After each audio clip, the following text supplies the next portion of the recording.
piling ng mahihirap, doon ika'y natagpuan. Sa dukha at kapuspalad, si Jesus pinaglingkuran. Tinawag kang hangal, inusig at sinaktan. Ngunit patuloy kang umibig sa ngalan ng poong mahal.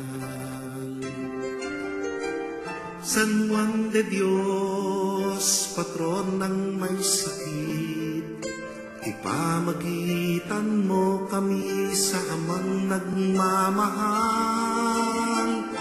San Juan de Dios,